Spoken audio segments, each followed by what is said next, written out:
बिस्मिल्लाहिर्रहमानिर्रहीम। आज हम disease of the external nose और वेस्टिबुलर डिजीज़ को स्टडी करेंगे। तो एक्सटर्नल नोज़ में हमारे पास जो मोस्ट इंपॉर्टेंट डिजीज़ आती है, जो सबसे पहले that is very common disease that is known as the cellulitis. ठीक है, सेलुलाइटिस हमारे पास क्या होता है कि हमारे पास बैक्टीरियल इन्फेक्शन होता है, usually because of the staphylococcal infection और द स्ट्रेप्टोकोकल इन्फेक्शन। ठीक है, इससे क्या होता है कि हमारे पास रेडनेस हो जाती है, फिर स्वेलिंग होना शुरू हो जाती है और पेनफुल टेंडर नोज हो जाती है। क्या होता है कि जो इन्फेक्शन होता है, ये जो बैक्टीरियल इन्फेक्शन होता है, it basically spread from the vestibule. Vestibule से ये नोज़ के अकॉर्डिंगली ये स्प्रेड होता जाएगा। ये बैक्टीरियल इन्फेक्शन है, this is known as cellulitis. आप इसको कैसे ट्रीट करोगे? तो ऑब्वियसली अगर ये बैक्टीरियल इन्फेक्शन है तो हम एंटीबैक्टीरियल देते हैं, एनाल्जेसिक्स दे देते हैं ताकि पेन ना हो, ठीक है, पेनफुल ना हो। और एंटीबैक्टीरियल इसलिए देते हैं ताकि बैक्टीरियल इन्फेक्शन रिजॉल्व हो जाए। उसके बाद नेज़ल डिफॉर्मिटीज़ कुछ हैं हमारे पास। नेज़ल डिफॉर्मिटीज़ में हमारे पास जो सबसे इंपॉर्टेंट डिजीज़ आती है that is known as the saddle nose. ठीक है, सबसे पहले मैं आपको नोट्स के थ्रू पढ़ा बताऊंगी और उसके बाद I will explain it to you with the help of a diagram. तो उससे आपको और भी ज़्यादा क्लियर हो जाएगा दैट क्या क्या हमारे पास इसकी रिलेटेड एनॉमलीज़ हैं। सैडल नोज़ में हमारे पास क्या होता है कि जो नेज़ल डॉर्सम होता है वो हमारे पास डिप्रेस होना शुरू हो जाता है। अगर मैं आपको डायग्राम के थ्रू एक्सप्लेन करूं तो this is for example this is the lateral surface of the nose. तो इसको this is known as a vestibular. ठीक है, यहाँ पे आपको पता है हेयर होते हैं, फॉलिकल्स प्रेजेंट होते हैं। तो this structure is known as the dorsum of the nose. ठीक है, ये बोनी स्ट्रक्चर होता है और ये वाला कार्टिलेजिनस पार्ट होता है। तो this structure is known as a dorsum of the nose. ये डिप्रेस हो जाता है, लाइक इस तरह से कि यूं करके होगा, उसके बाद ये वेस्टिबुलर पोर्शन होगा। तो आपकी नोज़ ऐसी होगी। अभी आपको मैं डायग्राम के थ्रू भी थोड़ा सा एक्सप्लेन करती हूँ तो it will be very easy for you to understand. जिसके अंदर क्या होगा कि जो नेज़ल डॉर्सम होता है वो हमारे पास डिप्रेस हो जाता है, उसमें बोनी पार्ट भी डिप्रेस होता है और कार्टिलेजिनियस पार्ट भी डिप्रेस होना शुरू हो जाता है। इसकी कॉजेज़ क्या है? फॉर एग्जांपल नेज़ल ट्रॉमा हुआ है, कोई एक्सीडेंट हो गया, कोई इंजरी हो गई है, तो नेज़ल ट्रॉमा से बोन डिप्रेस हो गई, कार्टिलेज डिप्रेस हो गया। ठीक है, उसको दब लगी है, ठीक है, इसी वजह से वो डिप्रेस हो गया। हीमाटोमा हो सकता है, एब्सेस हो सकती है, कोई लेप्रोसी जिज़ाम की बीमारी है, टीबी की वजह से हमारे पास क्या होता है कि वो डिप्रेस हो सकता है। और आपने क्या किया है कि जो नेज़ल सेप्टम है आपने उसको बहुत ज़्यादा अगर रिमूव कर दिया है सबम्यूकोजल एसएमआर के ऑपरेशन के थ्रू, तो उसकी वजह से भी हमारे पास डिप्रेस नेज़ल डॉर्सम हो सकता है। तो आप इसकी ट्रीटमेंट में आप क्या करोगे कि आप उसकी राइनोप्लास्टी कर सकते हैं हम लोग। ठीक है, राइनोप्लास्टी कर सकते हैं और उसके बाद हम लोग ग्राफ्ट ले सकते हैं। इसके अंदर बेसिकली क्या होगा कि हम लोग ये जो अगर डिप्रेशन हमारे पास अगर सिर्फ कार्टिलेजिनियस है, ठीक है, तो हम लोग कार्टिलेज ले लेंगे ऑरिकल से। Auricle has a lot of cartilage in it. और अगर हमारे पास बोन है तो बोन के लिए एलिया क्रास्ट इज़ द बेस्ट। ठीक है, वो बहुत ज़्यादा उसके अंदर बोनी पार्ट होता है, तो हम उसको थोड़ा सा अगर इसको बोरो भी कर लेते हैं एलिया क्रास्ट से, तो बहुत हमको it will be beneficial for us. ठीक है, उसके बाद जो ऑटोग्राफ्ट होते हैं वो हमारे पास ऐसे ग्राफ्ट होते हैं जो कि सेम इंडिविजुअल से लिए जाते हैं, और ऑलोग्राफ्ट होते हैं ऐसे ग्राफ्ट होते हैं जो कि कैडवर्स या किसी और इंडिविजुअल से लिए जाते हैं। तो जो ऑटोग्राफ्ट होते हैं ना, जो आपकी बॉडी के अपने ग्राफ्ट होते हैं, तो ये बहुत अच्छे होते हैं क्योंकि वो अपनी बॉडी से आ रहे होते हैं। ठीक है, तो ये हम प्रेफर करते हैं prefer autographed over the allograft और इससे ट्रीट कर लेते हैं। और फिर यहाँ पे बताया हुआ है कि सिंथेटिक इम्प्लांट्स भी कुछ होते हैं। अगर ये चार चीज़ें नहीं हो रही हैं तो सिंथेटिकली कुछ इम्प्लांट लगा लेते हैं। उसके बाद हमारे पास अगली चीज़ होती है that is known as the hump nose. ठीक है, अगर मैं हम्प नोज़ की बात करती हूँ, हम्प्ड नोज़ की बात करती हूँ, तो आपने देखा होगा कि बहुत सारे ऐसे लोग होते हैं कि जिनकी ये नोज़ है, उसके बाद एक छोटा सा हम्प निकला है और उसके बाद ये वेस्टिब्यूल, यह एक इस तरह की थोड़ी सी एलिवेशन हुई हुई है, इस तरह का थोड़ा सा हमारे पास उसकी जो नोज़ है वो थोड़ी सी एक्सटेंड हुई हुई है। ठीक है, इसमें बोनी पार्ट भी एक्सटेंड हो सकता है और कार्टिलेजिनियस पार्ट भी एक्सटेंड हो सकता है। ठीक है, बोथ। फिर क्या करना है, आपने उसकी राइनोप्लास्टी करनी है। ठीक है, सैडल नोज में भी हम लोग राइनोप्लास्टी कर रहे थे, ठीक है, लेकिन इसके अंदर हम लोग बोन का क्राफ्ट लेके आ रहे थे और उसके अंदर इसको ऐड अप कर रहे थे, लेकिन हम नोज से वहाँ से थोड़ा सा रिमूव करना है, तो इसको रिडक्शन राइनोप्लास्टी कहेंगे और इसको एडिशन राइनोप्लास्टी कहेंगे। ओके, सो नेक्स्ट हमारे पास डिफॉर्मिटी है, that is known as crooked और द डेविएटेड नोज।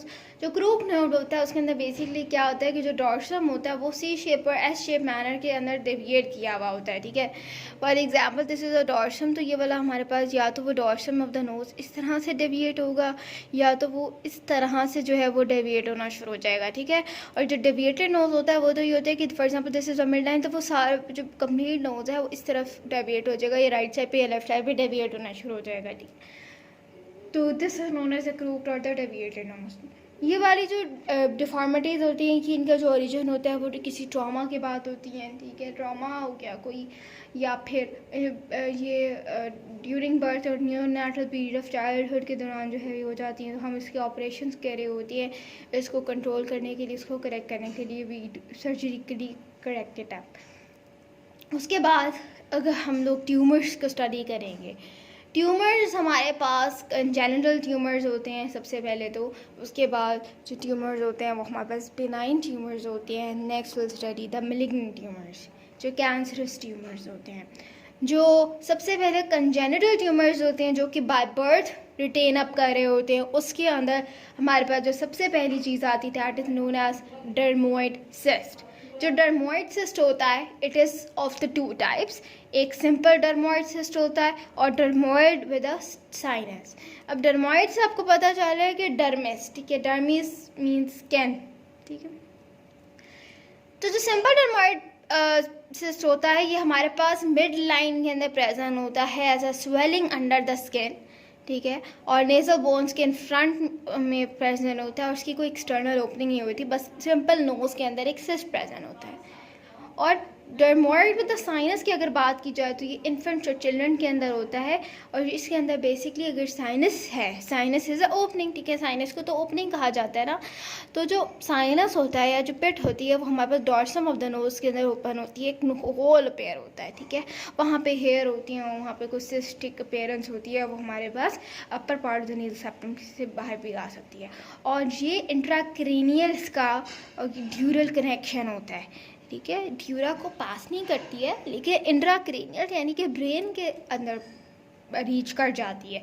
ये क्रिब्रिफॉर्म प्लेट को क्रॉस कर सकती है और वहाँ से there is a very common chance कि बैक्टीरियल इन्फेक्शन ब्रेन को रीच अप कर जाए और मेनिंजाइटिस हो जाए। Next will study the encephalocele और द मेनिंजियोएंसेफेलोसील। जो एंसेफेलोसील होता है ये बेसिकली क्या होता है कि ये ब्रेन के अंदर होती है और उसके अंदर ब्रेन टिश्यू की जो हर्निएशन होना शुरू हो जाती है, उसकी मेनिंजेस की भी हर्निएशन होना शुरू हो जाती है क्योंकि इसके अंदर कंजेनिटल डिफेक्ट होता है, ठीक है, कंजेनिटल डिफेक्ट होना शुरू हो जाता है। और ये हमारे पास ये एक स्वेलिंग होती है नोज़ के अंदर प्रेजेंट होती है। ये अगर in front of the nose के अंदर प्रेजेंट होगी तो नेसल फ्रंटल वैराइटीज़ को कहा जाएगा। अगर for example side of the nose के अंदर होगी तो उसको हम नेसो एथमोइडल वैरायटी कहा जाएगा। और एंटीरियर मीडियल एयर पार्ट होगा, एम पार्ट पे प्रेजेंट होगी जिसको नेसो ऑर्बिटल वैरायटी कहा जाएगा, ठीक है। और ये जो स्वेलिंग्स होती हैं ये हमारे पास कफ इम्पल्स को शो कर रही होती हैं क्योंकि ये अब ऑब्वियसली नोज़ के अंदर एक चीज़ है, ठीक है। अगर एक स्वेलिंग प्रेजेंट है तो ऑब्वियसली कफ को इनिशिएट करवाएगी ना। तो दिस इज़ नोन एज एंसेफेलोसील और द मेनिंजियोएंसेफेलोसील।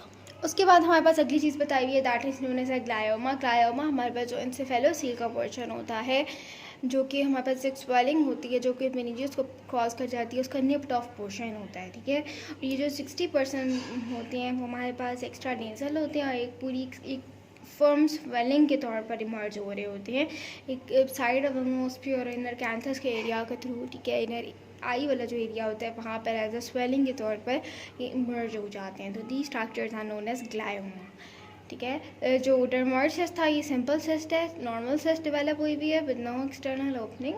और अगर डर्मोइड विद अ साइनस होगा तो एक्सटर्नल ओपनिंग प्रेजेंट होगी but it does not cross the meninges. Encephalocele और meningoencephalocele as a name shows के it can cross the meninges, ठीक है। मेनिंजेस को क्रॉस करती हैं ये nipped off portion of the meninges को ग्लायोमा कहा जाता है, ठीक है। एक अलग से स्वेलिंग आपको नज़र आएगी और वो मेनिंजेस को भी पास करेगी। उसके बाद will study the benign tumours. Benign tumours में हमारे पास क्या होता है कि दीज बेनाइन ट्यूमर जो कि अपनी लोकलाइज्ड एरिया पे प्रेजेंट होते हैं, ये दे में arise from the nasal skin. अगर नेजल स्किन से अराइज करेंगे तो उसको पेपिलोमा या वॉर्ट्स कहा जाता है, पिगमेंटेड नेवस कहा जाता है, सेबोरिक केराटाइटिस कहा जाता है, ठीक है। एज अ ट्यूमर के तौर पर इमर्ज करेंगे, इसको बेनाइन ट्यूमर्स कहा जाता है। देन हिमैंजियोमास कहा जाते हैं। तो स्वेट ग्लैंड्स का ट्यूमर डेवलप हो सकता है, न्यूरोफिब्रोमा डेवलप हो सकता है।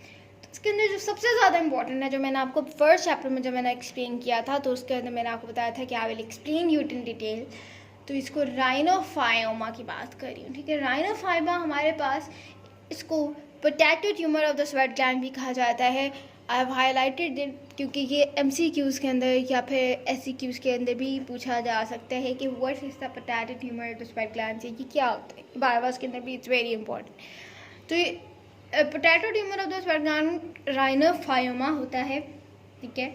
बेसिकली इसके अंदर क्या होता है कि ये हमारे पास हाइपरट्रॉफी होना शुरू हो जाती है सेबेशियस ग्लैंड की, ठीक है। It occurs due to the hypertrophy of the sebaceous glands. Sebaceous glands की हाइपरट्रॉफी होना शुरू हो जाती है। हमें पता है ना, नोज़ के अंदर सेबेशियस ग्लैंड्स प्रेजेंट होते हैं, ठीक है। उसकी हाइपरट्रॉफी होना शुरू हो जाती है। और ये वाला बेसिकली इसके अंदर क्या होता है कि ये टिप ऑफ द नोज़ के अंदर ये स्टार्टअप होता है, ठीक है। टिप ऑफ द नोज है, ये हमारे पास स्टार्ट होता है। और ये हमारे पास long cases of the acne rosacea होते हैं, बहुत ज़्यादा एक्नी होती है, मॉडिफाइड एक्नी होती है। तो वो हमारे पास उससे क्या होता है कि ये इमर्ज होना शुरू हो जाते हैं। It presents the pink lobulated mass के तौर पर ये इमर्ज करता है। और ये वैस्कुलर डायलेशन होती है इसके अंदर, और एक पोटैटो लाइक ट्यूमर हमारे पास नोज़ के अंदर डेवलप हो जाता है। और ये नोज़ की प्रॉपर डिफॉर्मिटी कर देता है। मैं आपको पिक्चर के थ्रू भी अभी एक्सप्लेन करती हूँ। तो ट्रीटमेंट में आपको उसके अंदर ब्रीथिंग डिफ़िकल्टीज भी हो जाती हैं। तो ट्रीटमेंट में आपने क्या करना होता है कि जो बल्क होता है उसको ख़त्म करना होता है, ठीक है। आप एक शार्प नाइफ के थ्रू आप इसका जो बल्क ऑफ द ट्यूमर है उसको ख़त्म करते हैं, और उसके बाद कार्बन डाइऑक्साइड लेज़र करते हैं ताकि इसको रीएपिथेलाइजेशन होना शुरू हो जाए थोड़ा सा, और रीकैनलाइजेशन होना शुरू हो जाए ताकि सांस लेने में ईजी हो। जो रॉ एरिया होता है जितना भी होता है उसको हम लोग रिमूव कर देते हैं। और मैलिग्नेंट ट्यूमर्स होते हैं, ये कैंसरस ट्यूमर्स होते हैं, इसके अंदर basal cell carcinoma, squamous cell carcinoma, it's very important. जो बेसल सेल कार्सिनोमास होते हैं हमारे पास, इसको रोडेंट अल्सर भी कहा जाता है, ये आपने बात याद रखनी है। मोस्ट कॉमन मैलिग्नेंट ट्यूमर्स होते हैं ये बेसल सेल कार्सिनोमास, ठीक है। अगर मैलिग्नेंट ट्यूमर्स की बात करें तो राइजेस के MCQ के बेसल सेल कार्सिनोमा सबसे ज़्यादा इम्पॉर्टेंट होता है। ये मेल्स और फीमेल्स को इक्वली इफेक्ट करता है। और जो कॉमन साइड आपने बहुत अच्छी तरह से उसको याद रखनी है कि कॉमन साइड हमारे पास कौन कौन सी हैं। तो वो नोज़ की टिप होती है और नोज़ का एलर साइड होती है, ठीक है। दिस इज़ द नोज़, अगर मैं को एक्सप्लेन करूँ, ठीक है। तो दिस इज़ द नोज़ की ये वाली टिप, और ये वाली हमने पढ़ा था ना एला और कोलोमेला। तो ये बेसल सेल जो कार्सिनोमा होता है ये इन साइड्स को बहुत ज़्यादा अफेक्ट करता है। ये एक सिंपल सिस्ट की भी तौर पर अफेक्ट हो सकता है, और ये एक अल्सर भी बना सकता है विद द रोल्ड एजेस, ठीक है। एज अ नेम शोज के रोडेंट अल्सर है ना, तो एक से नॉर्मली तौर पर भी इफेक्ट हो सकता है, इमर्ज हो जाता है, और ये हमारे पास अल्सर भी बना देता है। और ये इट्स वेरी स्लो ग्रोइंग। अगर इसकी मैं आपको बताऊँ तो ये वाला हमारे पास इट्स वेरी स्लो ग्रोइंग, ठीक है। ये एक स्लो ग्रोइंग ट्यूमर है, ये बहुत जल्दी ग्रो नहीं करता। और उसके बाद ट्रीटमेंट जो है वो हम उसके साइज़ के तौर पर डिपेंड करते हैं कि क्या है साइज़। अगर ये लोकलाइज ट्यूमर है तो हम लोकलाइज एरिया को जो है वो रिमूव कर लेंगे, और अर्ली लीजन को कंट्रोल करना आसान होता है। हम क्रायो सर्जरी करते हैं, और या फिर रेडिएशंस देने शुरू कर देते हैं, या फिर उसको सर्जिकल एक्सिजन कर देते हैं।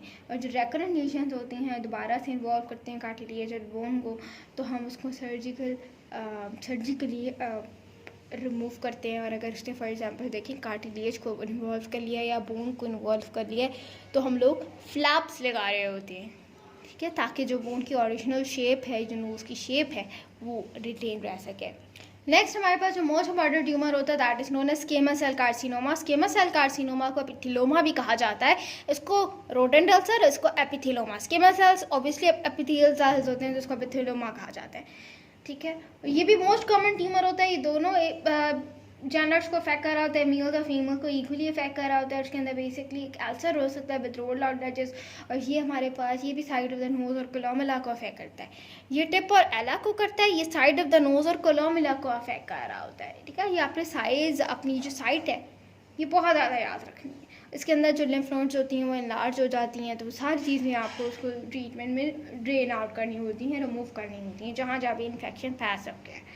उसके बाद मेलानोमा, क्योंकि देखें अगर आप इसको ट्रीट नहीं करेंगे तो ऑब्वियसली दोबारा से चांस है कि ये दोबारा से स्प्रेड हो जाए, ठीक है। तो पहले हम लोग देखते हैं कि इन्फेक्शन किधर किधर स्प्रेड हो गया, फिर हम एक प्रॉपर रोड मैप बनाते हैं how to cure the disease, और उसके बाद will go for the surgery. फिर मेलानोमा हमारे पास क्या होता है कि ये मेलानोमा बहुत लीस्ट कॉमन वैरायटी इतनी ज़्यादा होती नहीं है, और ये सुपरफिशली स्प्रेड करता है ट्यूमर, और ये नोड्यूल्स के तौर पर भी मर्ज हो जाता है, ठीक है, और इसको हम सर्जिकली रिमूव कर देंगे। अब मैं आपको डायग्रामेटिकली थोड़ा सा ये चैप्टर एक्सप्लेन कर देती हूँ।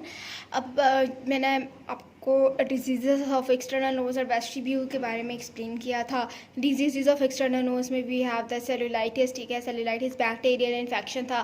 फिर नेज़ल डिफॉर्मिटीज़ के बारे में बताया, saddle nose, hump nose, crooked और द डेविएटेड नोज़, ठीक है।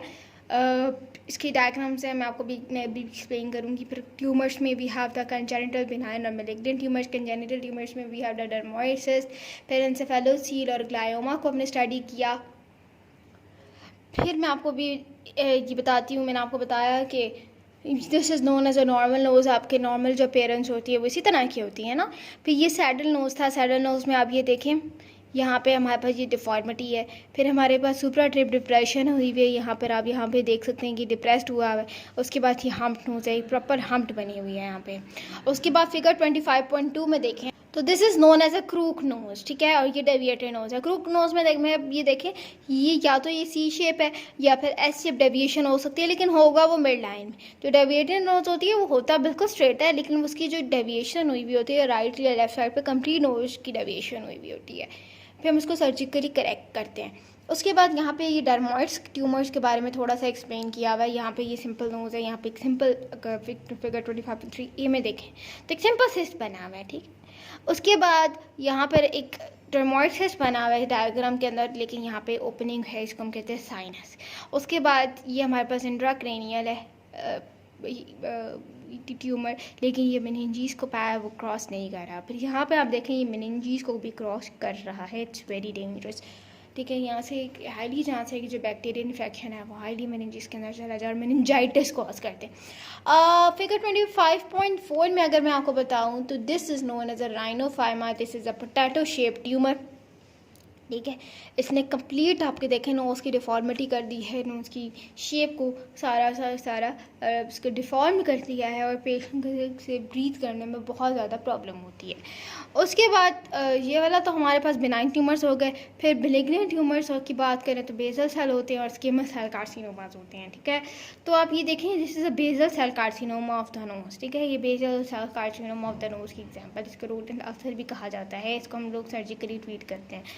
फिर आप देख सकते हैं कि ये वाला हमारे पास this is also known the carcinoma of the nose, squamous cell carcinoma of the nose, completely nose की उसको डिस्ट्रॉय कर दिया, इसकी स्ट्रक्चर को रिमूव कर दिया है, ठीक है। और मेलानोमा जो स्कॉलर ट्यूमर होते हैं, नोड्यूल्स होते हैं इसके अंदर प्रेजेंट होते हैं, उसको सर्जिकली करेक्ट कर देते हैं। अब मैं आपको नेज़ल वेस्टिब्यूल के बारे में एक्सप्लेन करूँगी। अगर आपको यहाँ तक कोई भी कन्फ्यूजन है, if you have any questions तो यू कैन आस्क मी।